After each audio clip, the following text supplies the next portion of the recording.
मध्य प्रदेश की राजधानी भोपाल। भोपाल से बीके हिंदुस्तानी यूट्यूबर, नेशनल मीडिया फाउंडेशन नई दिल्ली, समूह पत्रकारिता परिषद नई दिल्ली आज नर्मदापुरम जिले की सीनीमाल तहसील की ग्राम पंचायत ग्वाड़ी पहुँचे। ग्वाड़ी के पास में ही माँ नर्मदा का दक्षिण तट आंवली घाट, और आंवली घाट में करोड़ों लाखों का बना ब्रिज जो दो जिलों को जोड़ता है राजधानी से।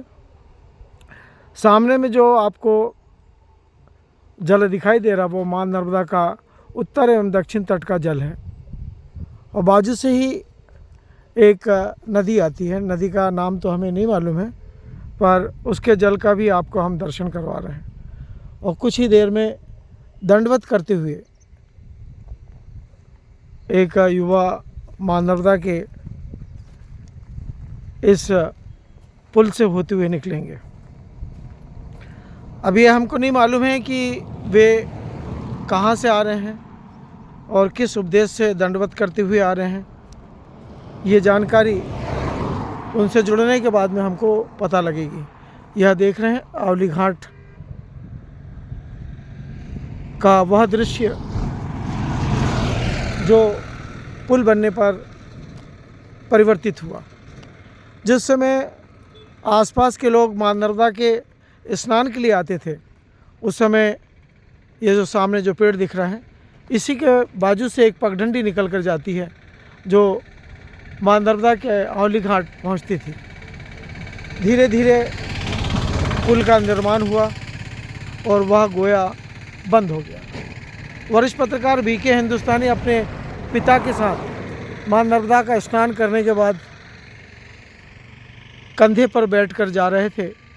धूप तेज थी और वे एक पेड़ के नीचे अपने पिता के साथ रुक गए, और जब लौटे तो पास में ही पथरीली जगह है जहाँ पर गांव के ही एक युवा छकड़ी गाड़ी लेकर जा रहे थे। उस छकड़ी गाड़ी में पिता के साथ दोनों भाई बैठ गए और पाँव छकड़ी के चक की तरफ थे, और जैसी इस पथरीली ज़मीन से वह छकड़ी आगे बढ़ी और एक पत्थर के पास में उछल गई और पाँव फंस गया वरिष्ठ पत्रकार बीके हिंदुस्तानी का। छकड़ी चलती गई, बैल सवारी के थे, दौड़ते गए और बीके हिंदुस्तानी लहूलुहान हो गए। 4 बार चक्के में पाँव घुमा। पिता ने जब उठाया तो उनके पूरे वस्त्र खून से लथपथ हो गए। दादा धुनी वाले को पता लगी और वे अपने आश्रम से बैलगाड़ी से पहुँचे, और बीके हिंदुस्तानी को उन्होंने देखा और कहा कि अब इसको 2-3 महीने तक कोई भी अन्न का टुकड़ा मत देना, केवल फल और दूध और रस के भरोसे ही उनको रखा गया। और धीरे धीरे वे स्वस्थ हुए, इलाज चलता रहा और आज वे भोपाल और प्रदेश के बड़े बड़े सम्मान से सम्मानित हुए। दादा धुनीवाला का उनको आशीर्वाद प्राप्त था। अब हम वहाँ पहुँच चुके हैं जहाँ पर एक युवा दंडवत करते हुए कहीं से आ रहे हैं। अब हम उनका भी परिचय आपको कुछ देर बाद देंगे। कहाँ से निकले आप लोग? बुंडारा कला जी। किस परिवार से हैं? यदुवंशी परिवार। ये जो दंडवत करते आ रहे हैं उसका क्या उपदेश है? ये मानता है जो लड़के पे से। अच्छा, ये लड़के पे से। हाँ, ये लड़का पे। और जो दंडवत कर रहे हैं वो कौन है? वो उनकी मम्मी है, ये छोटा वाला भाई है। नहीं, दंडवत जो कर रहे हैं वो छोटा वाला भाई है। अच्छा, आप दोनों? अच्छा, इसलिए 2 है ना? माँ ने मनाई थी। माँ ने मनाई थी। हाँ। तो छोटा बेटा माँ से नहीं हो पाया तो मतलब भंडारा से कब निकले आप लोग? आज ही निकले होंगे मेरे ख्याल से। 6 बजे। 6 बजे। कहाँ तक जाएंगे आप लोग? नर्मदा जी तक। अच्छा, आंवली घाट तक जाएंगे। माँ नर्मदा के इस दक्षिण तट आंवली घाट पर भंडारा कला से दंडवत करते हुए यदुवंशी परिवार के कुछ लोग निकले हैं। हमने इससे पहले भी आपको दंडवत के बारे में, बाबरी घाट के बारे में भी बताया था। वहाँ पर भी बनाड़ा से दंडवत करते हुए मां नर्मदा के दक्षिण तट पे जाट परिवार के लोग निकले थे।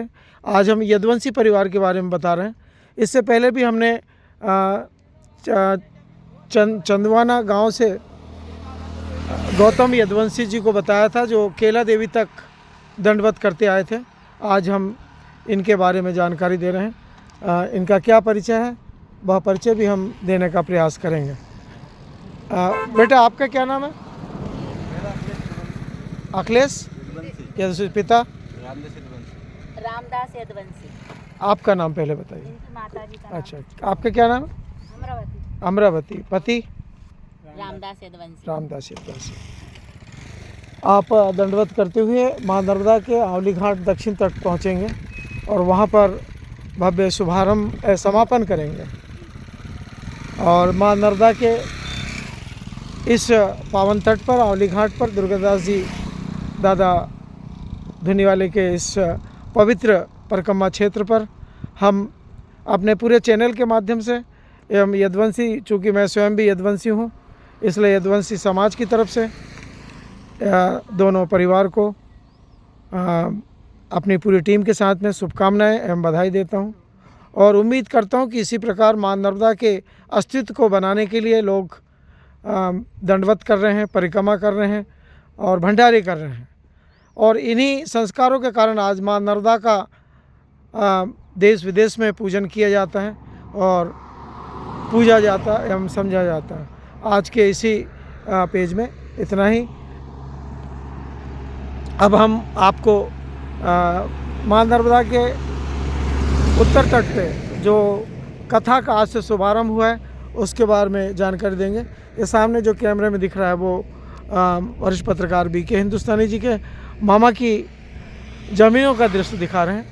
और इस ज़मीन को सिंचित करने के लिए बाजू से, ये नदी का क्या नाम है? ये नदी का क्या नाम है? हथेड़ है। यह जो बाजू से ही नदी निकलती है उसका नाम हथेड़ है।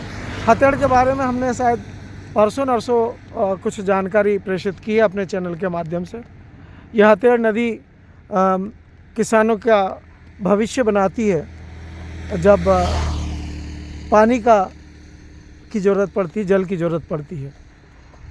इस समय जगह जगह चना, गेहूँ, मटर और कई प्रकार की सब्जियां पैदा की जा रही, क्योंकि अब बारिश का काल ख़त्म हो गया है और अब सब्जियों का काल चालू होगा। यह इंसान के लिए बहुत ही उपयोगी मौसम है। इस मौसम में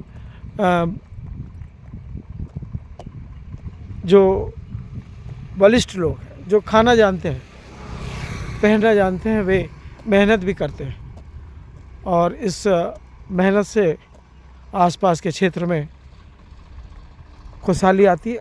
आगे सामने मां नर्मदा का दक्षिण तट और उत्तर तट और एक भव्य करोड़ों लाखों रुपए का ब्रिज, जिसके बारे में हम कुछ ही देर बाद आपको तीसरा पेज दिखाने का प्रयास करेंगे। जय हिंद, जय भारत।